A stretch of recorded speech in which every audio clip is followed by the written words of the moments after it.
Karena bakat jeniusnya sudah terbangkitkan dan permainannya semakin gacor, pemain ini langsung OTW mendapatkan kontrak baru serta kenaikan gaji. Gaji per bulannya setara mobil Toyota Veloz baru. Kapan ya Mimin bisa kayak gitu? Mistaken Genius Part 3.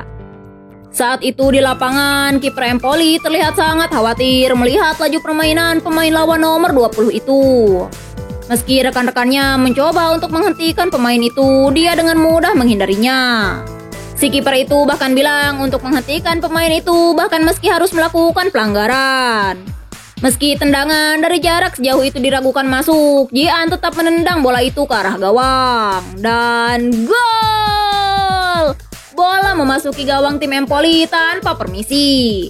Si kiper benar-benar tidak menyangka hal ini. Dia berpikir dari mana datangnya jenius seperti pemain nomor 20 itu datang.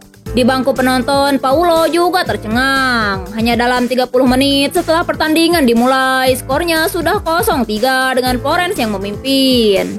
Di tengah semua kegilaan itu, pusatnya adalah si nomor 20 Lijian.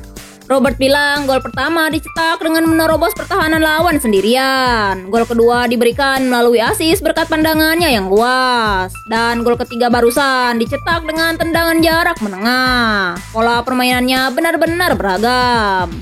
Saat tiba-tiba, Paulo menyuruh Robert untuk mencari riwayat negosiasi gaji Federico Chiesa. Dia adalah mantan pemain youth Florenz yang sekarang sudah sukses main di Juventus. Saat ditanya kenapa, Paulo malah kesal dan mengeceknya sendiri. Mulai dari gajinya saat 2015 yang hanya 192 euro sampai 2018 yang menjadi 60.538 euro. Selesai mengecek, dia menyuruh Robert untuk menelpon tim manajemen karena sekarang mereka memerlukan dana lebih. Paulo berpikir ternyata apa yang dikatakan pelatih Tony itu benar. Gaji untuk Lijian terlalu rendah. Setelah pertandingan selesai, Jian pulang ke rumahnya. Saat turun dari bus tim, sang kapten memanggilnya dan memberikan Jian minuman. Dia bilang ini karena sebelumnya saat bertanding, Jian terlihat sangat kelelahan. Dia juga tidak bermaksud apa-apa dan menyemangati penyerang andalan timnya itu. Saat Jian akan mengatakan sesuatu, sang kapten keburu pergi, meninggalkan Jian yang tidak bisa berkata-kata. Dan mengingat kata-kata kaptennya itu soal Jian yang adalah penyerang andalan tim. Sebelumnya Jian gak pernah merasakan ini saat masih di Juventus. Dia juga gak menganggap spesial rekan satu timnya. Mereka hanya seperti rekan kerja sementara untuknya. Tapi sekarang Jian gak bisa mendeskripsikan bagaimana perasaannya. Rasanya seperti Jian jadi lebih dekat dengan rekannya di Florenz. Mungkin karena kedatangan Jiu ke sana, Jian jadi secara nggak sadar lebih dekat dengan mereka. Atau mungkin karena sekarang Jian jadi sedikit lebih berguna untuk tim. Dan mungkin juga itu kenapa pemandangan jalan yang biasa dia lalui ini sekarang jadi terlihat lebih indah. Sekarang setelah bekerja, Jian jadi bisa pulang ke rumah dengan bahagia. Saat sampai di rumah, Jian melihat kalau ayahnya belum pulang. Dia lalu berbaring di kamarnya dan memikirkan pertandingan hari ini. Dia bermain selama 70 menit, mencetak 2 gol dan 1 assist. Memikirkannya, Jian merasa kalau kemampuannya nggak buruk juga. Berkat latihan staminanya, dia bisa bermain 10 menit lebih lama dibanding sebelumnya. Dia juga mendapatkan 1 poin serangan lebih banyak, terutama 2 gol yang dia cetak. Polanya sama seperti saat latihan bersama pelatih Luka, dan itu membuatnya menjadi lebih bangga. Mungkin itu juga kenapa pelatih Luka terlihat sangat bahagia. Tapi kemudian Jian berpikir kalau dia nggak boleh merasa puas hanya dengan hasil pertandingan ini. Jian memang bermain dengan baik, tapi masalahnya semua itu hanya di 30 menit pertama. Gara-gara disuruh untuk lebih percaya diri, Jian jadi overpace. Akibatnya setelah 30 menit, Jian jadi kelelahan. Dan permainan pun terasa seperti berhenti karena mereka hanya mengumpan-umpan bola untuk menghabiskan waktu. Hal itu jelas terjadi karena pelatih menyuruh tim untuk menyesuaikan permainan mereka sesuai tempo Lijian. Kalau dia melambat, maka semua anggota juga ikut melambat. Jian sadar kalau perjalanannya masih sangat jauh. Dia harusnya bermain dengan lebih bertanggung jawab dan tidak menggebu-gebu. Tapi untung saja lawannya adalah Empoli. Situasi bisa saja terbalik kalau mereka melawan tim yang lebih kuat hanya karena Jian kelelahan. Jadi kemenangan hari ini pun akan Jian anggap sebagai keberuntungan saja. Tapi kemampuan dribble yang bisa menembus pertahanan lawan, mencetak assist dan tendangan jarak menengahnya yang berhasil mencetak gol.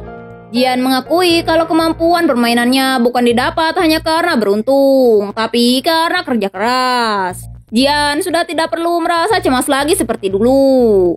Saat itu Jian teringat ayahnya yang terlambat pulang. Akan sangat bagus kalau pertandingan hari ini ayahnya dan Jiwoo datang menonton. Sementara itu di jalan terlihat ayah Jian yang berjalan pulang. Saat tiba-tiba dia menerima sebuah panggilan. Awalnya dia pikir kalau itu adalah Jian yang menelpon, tapi saat dicek itu adalah tim manajemen Florence. Di rumah Jian, Jiwoo kembali memasakkan makanan untuk mereka. Saat ditanya apa rasanya enak, Jian menjawab rasanya sangat enak. Dan sejujurnya apapun yang Jiwoo masak di lidahnya akan terasa enak. Tapi kemudian ayah Jian berkomentar dengan dingin kalau ini bisa dimakan. Saat Jian bertanya-tanya kenapa ayahnya bersikap seperti itu. Padahal biasanya dia selalu menyuruh Jian untuk memuji masakan Jiwoo. Apa jangan-jangan ayahnya merasa tersaingi karena Jian menyebut masakan Jiwoo enak? Dan sepertinya dugaan Jian memang benar. Mereka lalu berdebat soal masakan siapakah yang paling Jian suka. Apakah bacon buatan Jiwoo atau udang buatan ayahnya? Yang Jian jawab kalau yang manapun tidak masalah, membuat keduanya kesal. Jiwoo yang terlihat kesal bilang kalau Jian ini pembohong. Dia juga pasti bohong soal hal itu. Mendengarnya Jian jadi bingung akan apa maksudnya. Jiwoo lalu membahas soal gol yang berhasil Jian cetak. Dia pasti bohong soal 2 gol itu karena Jiwoo tidak melihatnya secara langsung. Jian bilang untuk apa dia berbohong soal hal itu. Tapi Jiwoo tidak mau mendengarnya. Melihat itu, Jian berpikir sebenarnya apa yang salah. Apa Jiwoo benar-benar marah karena tadi Jian tidak memihaknya? Saat Jian akan mengatakan untuk Jiwoo cek saja di internet, Jian segera menghentikan kalimatnya. Kalau Jiwoo melihat itu, dia juga bisa melihat statik Jian yang sebelumnya. Saat tiba-tiba si ayah bilang kalau Jian tidak berbohong, soalnya dia mendapat panggilan dari tim. Mereka bilang kalau Jian bermain dengan sangat baik dan banyak memujinya karena kerja kerasnya akhir-akhir ini. Selain itu, mereka juga menyarankan untuk segera menjadwalkan sebuah meeting. Jian dengan bingung bertanya meeting apa. Rupanya mereka ingin membahas kontrak Liga Pro Jian. Mendengarnya, Jian terlihat sangat kaget. Dia benar-benar tidak menyangka. Si ayah bilang kalau nanti agen itu akan menghubungi lagi dan memberitahukan tanggalnya, lalu memberikan Jian selamat. Jian berpikir padahal baru beberapa hari yang lalu dia iri dengan Bruno yang mendapatkan kontrak pro-nya, dan sekarang dia juga akan menjadi pemain pro. Jian lalu berbalik pada Jiwoo dengan semangat dan bilang kalau dia tidak berbohong. Yang Jiwoo iya kan, dia juga sudah melihatnya di internet. Beberapa saat kemudian dalam perjalanan pulang mengantar Jiwoo, Jian bertanya soal apa yang Jiwoo lihat di internet. Yang rupanya hanya soal pertandingan Florence dengan Empoli hari itu. Jian terlihat lega karena awalnya dia pikir Jiwoo akan mencari sampai detail-detailnya soal Jian. Jiwoo lalu bertanya apa Jian sesuka itu menjadi pemain pro. Ini pertama kalinya Jiwoo melihat Jian sebahagia itu. Apa artinya kontrak pro itu sangat penting? Yang Jian benarkan. Jiwoo lalu bertanya apa bedanya pemain biasa dengan pro.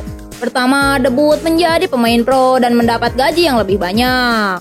Saat ditanya seberapa banyak, Jian sendiri sebenarnya tidak tahu. Tapi Jian tahu diri. Kalau mengingat dirinya yang selama ini makan gaji buta, jadi pemain pro saja sudah sangat bersyukur. Jiwoo lalu memberikan Jian selamat meski agak terlambat. Saat itu Jian ingat kalau ini semua terjadi karena Jiwoo yang datang ke Italia. Seandainya Jiwoo tidak datang ke sana, Jian pasti masih tetap menjadi pecundang seperti sebelumnya. Jian lalu dengan malu-malu berterima kasih. Tapi Jiwoo yang mendengarnya malah mengatai Jian aneh dan berjalan lebih cepat. Saat sampai di tempat tinggal Jiwoo, Jian mengatakan kalau masakan yang Jiwoo buat hari ini sebenarnya sangat enak, lebih enak dari yang dibuat ayahnya.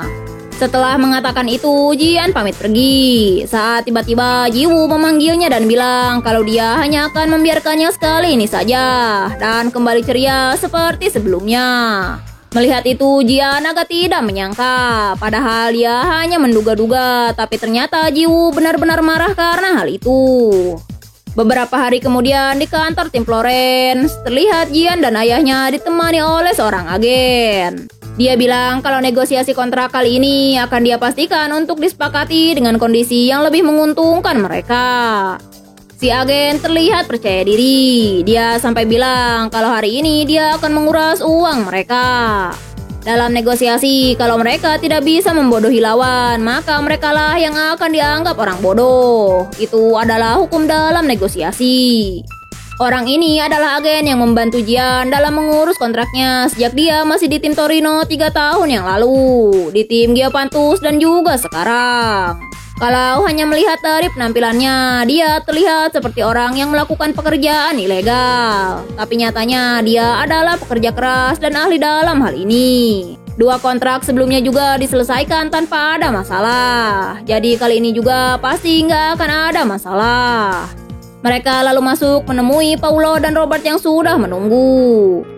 Beberapa waktu kemudian setelah negosiasi, Paulo bertanya apa ada yang salah sampai Robert memperhatikan kontrak itu segitunya dari tadi. Apa ada yang ingin dia katakan? Robert bilang kalau dia nggak yakin apakah jumlah gajinya sudah sesuai atau tidak. Paulo bertanya apa Robert berpikir karena Paulo sudah tua jadi penilaiannya sudah berkarat. Tapi Robert bilang bukan begitu. Pengalamannya hanya masih kurang, makanya dia tidak memahami penilaian direkturnya. Robert lalu bilang kalau Lee Jian kan hanya anak berusia 16 tahun yang gak punya keahlian dan bukan pemain yang sedang diperhatikan. Jadi kenapa direktur memperlakukannya dengan sangat baik? Paulo lalu menjelaskan kalau uang itu hal yang relatif. Kalau mereka memberikan gaji mingguan sebanyak 4.000 euro pada bocah 16 tahun, itu adalah jumlah uang yang banyak. Tapi kalau memberikan 4.000 euro untuk kontrak pemain semi-reguler tim utama, itu adalah bisnis yang menguntungkan. Tapi Robert masih tidak mengerti maksudnya, yang membuat Paulo jengkel. Padahal sudah dijelaskan, tapi masih belum paham. Robert bilang apakah maksudnya saat negosiasi gaji selanjutnya, Lee Jian akan bernilai sama dengan pemain semi-reguler tim utama. Apakah benar begitu? Yang Paulo benarkan. Robert bertanya lagi, sebenarnya apa kelebihan Lee Jian sampai direktur seyakin itu? Paulo lalu menceritakan kalau sebelumnya saat dia masih menjadi pelatih U19, dia pernah ke Spanyol ikut latihan pramusim. Saat itu dia membawa anggota timnya ke Spanyol untuk latih tanding. Cara mereka menendang bola sangat berbeda dari timnya, terutama pemain Barca. Tapi ada satu pemain lain yang paling berkesan dan menarik perhatiannya. Pemain muda yang kecil dan kurus dari Real Sebastian. Anak berbadan kecil itu mempermainkan anak-anak timnya Paulo yang berbadan jauh lebih besar hanya dengan kepalanya. Paulo bahkan hampir dipecat karena memaksa timnya untuk merekrut anak itu. Pemain yang saat itu masih berumur 17 tahun, Antoine Griezmann. Saat itu Paulo sudah yakin kalau namanya akan menjadi sangat besar di dunia sepak bola. Robert bertanya apa kali ini direkturnya juga merasakan hal yang sama saat melihat Lee Jian. Tapi bukannya menjawab, Paulo malah bertanya, apa Robert tahu apa yang membedakannya dari pemain lain untuk bisa menang? Anak itu terlahir dengan bakat yang membuatnya susah untuk gagal, dan bakat itu disebut sense. Pemain yang punya badan yang kokoh, teknik yang lihai dan cepat memang bagus. Tapi bakat seperti itu punya banyak variabel yang tidak bisa dikira. Banyak kasus di mana pemain seperti itu bisa berkembang lebih jauh lagi atau tiba-tiba merosot. Tapi pemain dengan sense dan IQ yang mampu memahami permainan bernama sepak bola itu berbeda. Dalam tingkat youth, di mana ada banyak ketidakpastian dalam masa depan pemain, satu-satunya bakat yang bisa dipercaya adalah sense. Dan perasaan Paulo mengatakan kalau pemain yang memiliki bakat itu adalah Lee Jian. Mendengarnya, Robert hanya bisa diam tanpa kata. Meskipun Paula bukan Tuhan, dia yakin kalau perasaannya kali ini itu sangat bagus. Sementara itu di tempat lain di sebuah kafe, terlihat si agen yang sebelumnya bersama Lijian dan ayahnya. Dia bilang kalau kali ini dia tidak melakukan apapun. Tim sepertinya sudah bisa melihat dengan jelas nilai yang dimiliki oleh Lijian. Padahal sebelumnya si agen bilang akan menguras uang tim. Tapi dia yang berjalan dengan percaya diri ke ruang negosiasi itu langsung berubah menjadi yes man. Di pertemuan sebelumnya saat si agen melihat kontrak itu, dia bilang kalau ini sangat berbeda dari yang dia bayangkan. Padahal dia baru memegang kontrak itu selama 1 detik. Tapi ekspresinya terlihat sangat. Dia lalu menunjukkan kontrak itu pada Lijian, menunjukkan gaji per minggu dan gaji tahunannya. Saat melihat gajinya, Jian benar-benar tidak bisa mempercayainya, karena di sana tertulis 4.000 euro per minggu. Dibandingkan dengan gaji mingguannya sekarang yang hanya 200 euro, bedanya sampai 20 kali lipat. Jian tahu dia akan dikontrak menjadi pemain pro, tapi dia tidak menyangka gaji yang diberikannya senilai 20 pemain sepertinya. Si agen menjelaskan soal kalau tim lain bisa membayar kompensasi untuk merekrut pemain tim youth yang mereka inginkan. Dan untuk mencegah itu terjadi, sekarang mereka akan menandatangani kontrak profesional, yang berarti tim ingin mempertahankan pemain meski harus membayar sebesar ini. Jian paham akan apa maksudnya, tapi tetap saja. Bruno yang selalu menjadi pemain inti saja sudah hebat dengan 10 kali lipat gajinya. Tapi bagaimana bisa seseorang sepertinya mendapatkan kenaikan gaji 20 kali lipat? Si agen yang melihatnya bilang kalau itu berarti tim sudah mengakui potensinya sebagai seorang pemain. Tim Florence ini sudah mau menerima Jian yang dikeluarkan dari tim lain, bahkan menunggunya hingga saat ini. Dan sekarang mereka juga melihat potensi dalam dirinya yang bahkan tidak Jian tahu. Pada akhirnya Jian menyetujui kontrak itu dan semuanya berakhir dalam sekejap. Sekarang Jian bukan lagi seorang pemain tim youth, tapi seorang pemain sepak bola profesional. Saat melihat ayahnya dan si agen yang berdebat soal siapa yang akan membayar, Jian menyela dan bilang kalau dia yang akan membayar semuanya. Sekarang makanan harga segitu bukan apa-apa baginya, karena sekarang dia adalah seorang dewa. Tapi beberapa waktu kemudian Jian menarik kembali kata-katanya.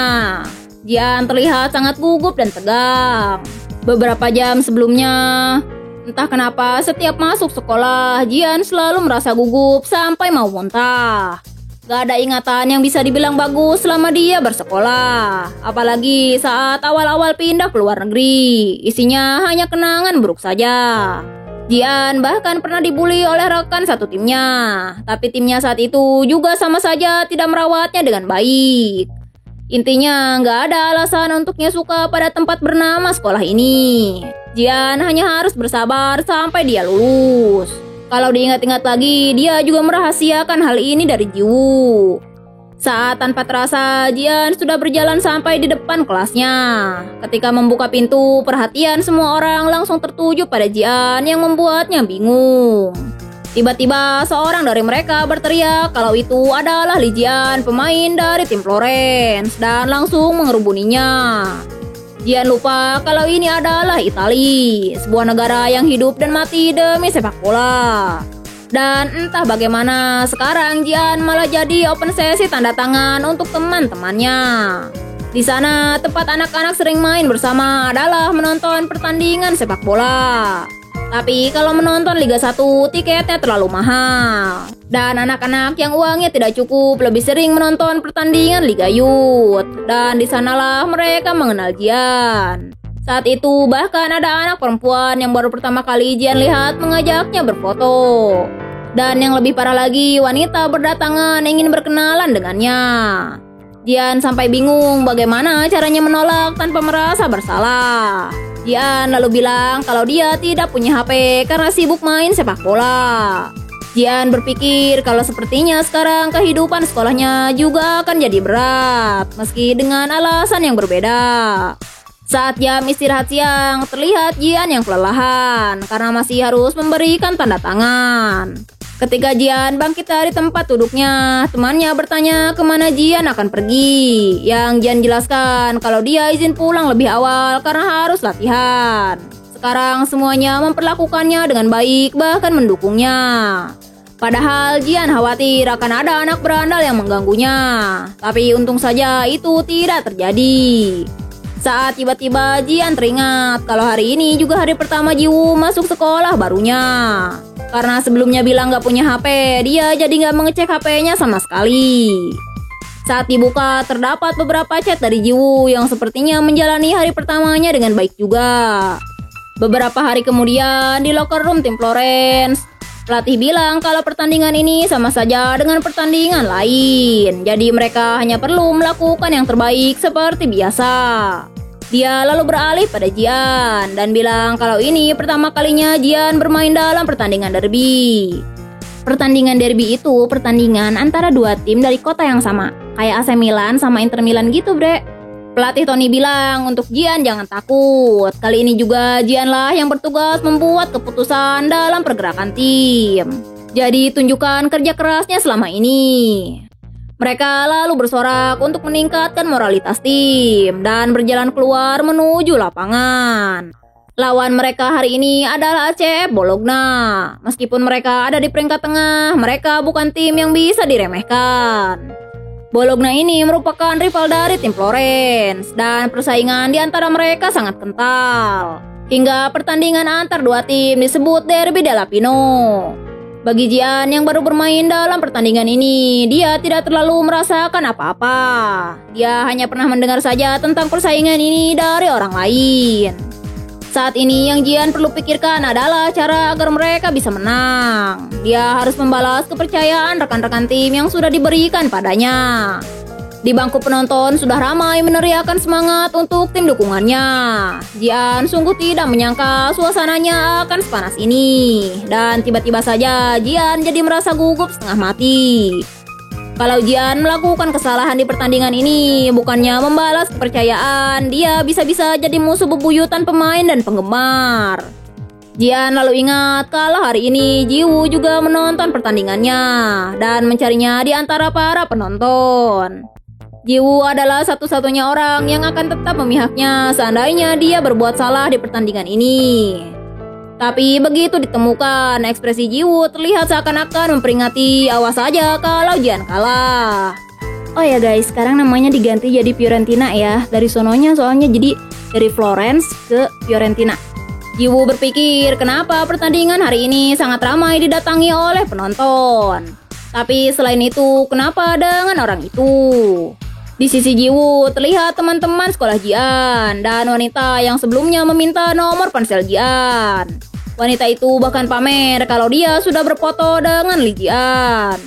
Jiwoo yang sedari tadi mendengarkan tidak bisa menangkap semua yang mereka katakan karena mereka bicara dengan cepat. Tapi dia bisa menangkap beberapa kata seperti Karino yang artinya imut dan Belo yang artinya keren. Dan itu yang membuat teman-teman si wanita berteriak ya. Dan mendengar para wanita itu membicarakan Jian dalam obrolan seperti itu terasa sangat mengganggu. Tapi mau bagaimana lagi? Di sana kalau pandai main sepak bola pasti jadi terkenal. Saat itu di lapangan Jian lagi-lagi menerobos pertahanan lawan seorang diri. Meski dihadang, Jian bisa menghindarinya dengan mudah. Saat itu lawan lagi-lagi muncul di hadapannya dan bilang kalau Jian pasti sudah kelelahan, jadi sebaiknya berhenti saja di sana. Tapi yang Jian lakukan selanjutnya adalah mengumpan bola itu pada rekan yang ada di belakang pemain lawan. Bola diterima oleh Bruno yang kemudian dia umpan lagi ke yang lain menggunakan tumit kakinya. Sasaran umpan Bruno kali ini adalah Lee Jian lagi yang kembali melesat maju. Fullback lawan mencoba untuk menempeli pemain Fiorentina nomor 20 itu. Jian menganalisa situasinya saat ini. Dia berpikir kalau lawan terus merapat ke sisi lapangan seperti itu, maka dia akan mengumpan ke depan dengan satu tempo lebih cepat. Jian akan memanfaatkan Enzo, penyerang yang berada paling depan dengan nomor punggung 9. Mereka semakin mendekati gawang. Saat itu, si kiper Bologna menyuruh rekannya untuk ikut melompat juga bersamaan dengan pemain Fiorentina. Tapi si kiper yang melihat lompatan lawan merasa kalau sudut dan ketinggiannya itu aneh. Dan saat Enzo menerima bola itu dengan wajahnya, yang dia lakukan bukan serangan langsung, tapi merupakan sebuah umpan. Dan pemilik umpan itu lagi-lagi adalah Lee Ji-an, si pemain nomor 20, yang langsung menendang bola ke gawang lawan, menyerang si kiper yang tanpa persiapan.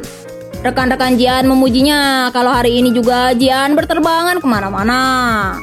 Tapi yang saat itu Ji-an pikirkan hanyalah Kim Ji-woo. Setelah melihatnya di bangku penonton, Ji-an kembali melakukan selebrasi andalannya. Tapi yang heboh malah cewek-cewek dari sekolah Ji-an. Mereka merasa kalau selebrasi itu untuk diri mereka.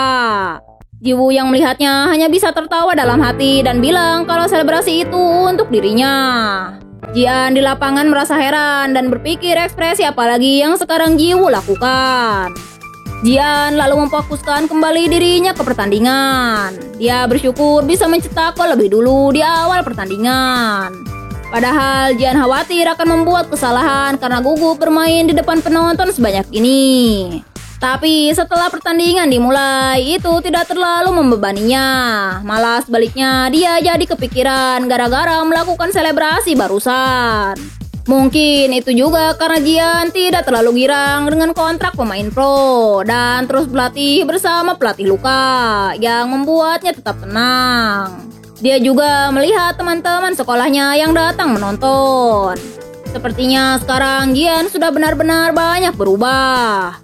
Mendapatkan dukungan dari banyak orang membuatnya merasa bersemangat. Sekarang Ji-an akan kembali melanjutkan pertandingan dengan tempo yang bagus. Saat Ji-an akan merebut bola, tiba-tiba dia dijegal oleh pemain lawan sampai dia terjungkal. Wasit lalu meneriakkan touch out dan bilang bola milik Fiorentina. Ji-an yang melihatnya berpikir apa pemain itu sengaja melakukannya atau mungkin hanya perasaannya saja. Permainan kembali dilanjutkan dengan bola yang dimulai dari Ji-an. Dia akan menggiring dulu bolanya sambil melihat alur pertahanan saat tiba-tiba Ji-an merasakan keberadaan lawan di belakangnya. Detik berikutnya peluit panjang ditiupkan karena Ji-an yang ditendang kakinya oleh pemain lawan nomor 2 itu. Wasit saat itu hanya memberikan pemain itu peringatan. Dan saat itu Ji-an benar-benar yakin kalau pemain lawan sengaja melakukannya. Pelatih tim Fiorentina juga menyadarinya. Gol yang Ji-an cetak sebelumnya memantik api di pertandingan derby ini. Sekarang suasananya sudah berubah dan pertandingan selanjutnya akan jadi lebih keras. Kira-kira apa yang akan Ji-an lakukan? Karena derby match yang sebenarnya dimulai sekarang. Di lapangan, permainan benar-benar berubah dari sebelumnya. Tim Bologna secara sengaja melakukan permainan fisik. Meski pemain Fiorentina memprotes, wasit tetap melanjutkan pertandingan dan bilang kalau itu bukan pelanggaran. Pelatih Luka di pinggir lapangan terlihat sangat kesal karena wasit membiarkan hal itu begitu saja. Pelatih Tony lalu mengingatkannya untuk jangan banyak mengeluh. Pemain lawan sudah memahami sifat dan gerak-gerik wasit dan memanfaatkan itu untuk bermain kasar di titik buta. Sifat wasit juga merupakan bagian dari permainan. Gak ada yang bisa mereka lakukan selain menyesuaikan diri dengan cepat. Di lapangan, Ji-an juga menyadari kalau suasananya sudah berubah. Lawan memajukan garis formasi mereka dan terus menekan dari depan. Mereka juga bermain kasar agar tim Fiorentina tidak bisa menyerang maju. Dan masalahnya adalah strategi mereka itu sedikit-sedikit mulai berhasil. Karena takut tekanan dari musuh, beberapa anggota tim mulai melakukan umpan ke belakang yang tidak berguna. Dan itu juga membuat bola sering datang ke kiper Fiorentina. Dengan kata lain, tekanan lawan membuat mereka terus terdorong ke belakang. Saat itu, si kapten mencoba untuk menenangkan anggotanya untuk tidak usah takut. Ji-an juga mencoba untuk memikirkan jalan keluar dari situasi ini. Dalam situasi ini, membalas dengan cara keras mungkin bisa menjadi sebuah jawaban. Tapi masalahnya, badan Ji-an tidak cukup kuat. Meski begitu, kalau dia terus ciut dan terdorong mundur, situasinya hanya akan jadi lebih buruk. Ji-an terus memeras otaknya dan memikirkan jalan keluar. Dia lalu sadar kalau alasan lawan menekan dengan permainan kasar karena mereka takut dengan Fiorentina yang berbalik menyerang dengan cepat. Jian lalu berlari dan meminta bola dioper padanya dari tengah lapangan. Rekannya yang melihat kalau marker lawan menempeli Jian terlihat ragu. Tapi Jian berteriak untuk oper saja bolanya yang langsung rekannya oper. Jian bisa merasakan tekanan lawan di balik punggungnya. Kalau dia berhenti begitu saja untuk menerima umpan, mungkin mereka akan bertabrakan. Alasan Jian tidak menunggu bola dan langsung menjemputnya adalah di depan lawan yang berlari dengan liar dan tidak bisa berhenti di saat dia seharusnya bertahan dengan tetap tenang. Melewatinya itu cukup mudah. Jian berhasil lolos dari lawan yang menempelinya. Sekarang syarat selanjutnya untuk melanjutkan serangan ini adalah pergerakan anggota timnya yang sudah terorganisir. Jian mengoper bolanya pada Bruno yang sebelumnya ada di sayap kiri tapi sekarang sudah ada di tengah untuk menerima operan bola dari Jian. Sedangkan Jian langsung mengisi posisi Bruno yang dia tinggalkan di sayap kiri, mengikuti garis pembatas isi lapangan. Saat kecepatannya mencapai titik maksimalnya, dia akan menjadi target umpan Bruno. Sebuah umpan terobosan melewati tengah-tengah area luas. Mulai sekarang balapan dengan fullback lawan untuk mengejar bola bebas itu dimulai. Kecepatan lari jarak jauhnya mungkin lebih lambat dibandingkan reaksi seketikanya. Tapi orang di sebelahnya ini juga tidak begitu cepat. Meski begitu, Jian tetap terdorong mundur karena dalam balapan ini mereka tidak bersaing dalam hal kecepatan, tapi pertandingan benturan antar bahu. Saat itu Jian terdorong karena tekanan lawan yang kuat. Lawan mulai terlihat menjauh dari pandangannya. Saat tiba-tiba Jian mendengar teriakan semangat dari orang-orang yang menontonnya, dan itu membuat Jian kembali fokus lagi. Saat itu pemain lawan bernomor 12 itu bilang apa dorongan tadi masih tidak terasa. Kalau begitu coba Jian rasakan yang kali ini. Saat lawan akan menabrak Jian lagi dengan bahunya, Jian menghentikan larinya dan berpikir untuk jangan hanya menggunakan kekuatannya itu seperti orang bodoh. Saat itu Jian menerima umpan yang Bruno lemparkan. Sekarang hanya tinggal satu langkah lagi. Tempat di mana bola umpanannya akan mendarat adalah titik paling optimal di antara pemain bertahan dan kiper lawan. Dan di antara mereka akan ada Enzo yang mengeksekusi umpan itu menjadi sebuah gol. Ini adalah kombinasi yang tim Fiorentina ciptakan dari latihan tanpa henti. Rekan setim yang saling memberikan semangat dan dukungan juga sorakan penonton. Jian akan mengingat hal ini selamanya.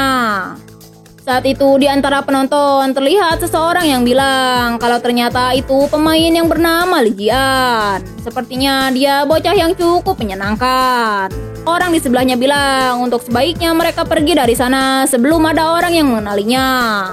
Dan rupanya orang itu adalah Dusan, AS Fiorentina, pemain utama nomor 9 Dusan Vlahovic. Dan bersambung. Kalau kalian suka sama manhwa ini, jangan lupa like, komen, dan subscribe. Bye!